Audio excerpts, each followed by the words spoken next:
When you're training for a half marathon, you've got three main goals. One, you want to build enough stamina to last the distance. Two, you want to run it as fast as you possibly can. And three, you want to stay injury-free doing it. And that's where having a carefully planned out schedule comes in handy. The purpose of a training schedule is to make sure that you're fitting in all of the training that you need to do and setting yourself up to be ready for race day, but also making sure that you're not overtraining and exhausting your body. The truth is, preparing for a half marathon requires more than just long distance running. The worst thing that you can do is train by just running as far as you can every session. This kind of repetitive training is not only inefficient, but is also the most common way runners get injured. Having variety in your training is the secret key to performing well and also avoiding injury. What you want to do is plan your training to have a few different runs every week and also include cross training and strength training. So let's get into the nitty-gritty details. First, what running workouts should you do each week? Ideally, you want to aim to have 3 different runs every week: an interval or hill run, a tempo run, and a long run. So an interval or hill run is a fast, maximum effort workout that is done in short bursts with rests in between. An example would be 200 meter sprints running as fast as you can with 200 meter walking breaks. Or another example would be running up a short hill as fast as you can, then walking back down. And the idea of these workouts is to build up your speed, your power in your leg muscles, and also your fitness. These runs will be relatively quick and they should only take you 15 to 20 minutes. Then a tempo run is a middle distance run that is a bit faster than your long runs. So the idea is that you're running faster, but not as far as you would on your long distance runs. These tempo runs are usually done with some kind of staggered or pyramid format. So what I mean by that is that you would start at a comfortable pace, then every half kilometer or 0.3 of a mile, increase speed a little bit until you reach a peak, and then gradually step the speed down towards the end of the run.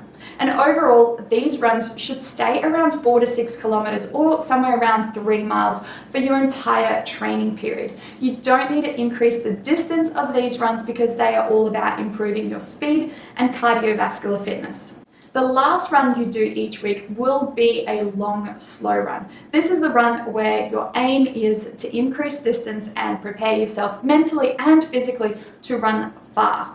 Unlike the other runs, the speed of this training run will be slower than your goal race pace. During these runs, you want to make sure that you're breathing comfortably and able to maintain some basic conversation throughout the run. A common trick is to be able to sing the chorus of a song as you run. And don't worry about reaching your goal race speed. That's what your other training is for. As you build up your speed and fitness, you'll naturally be able to run faster with less effort. So in summary, these are the 3 training runs you'll do each week: an interval run, a tempo run, and a long run.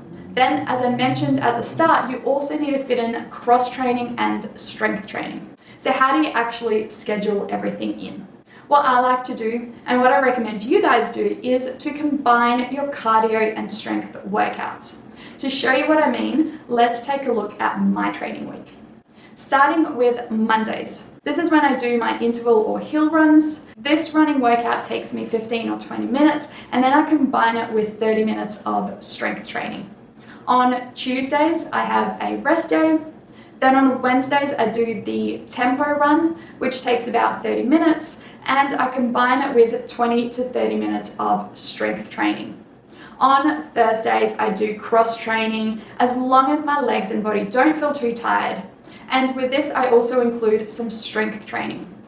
And as a side note, cross training is not the same as strength training. I do have another video on my channel where I go into depth about these differences, but as a quick summary, cross training is basically another form of cardio training for your body that isn't running. So something like cycling or swimming or even using the rower or stepper at the gym would count as cross training.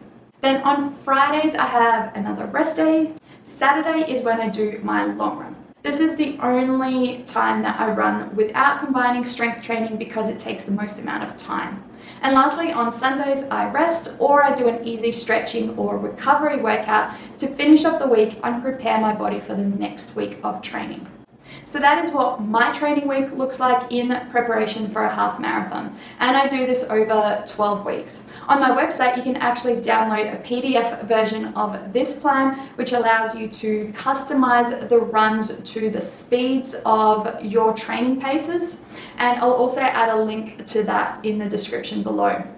Plus, on my website, you can also find strength training programs, and there's a half marathon strength training program that goes with that plan.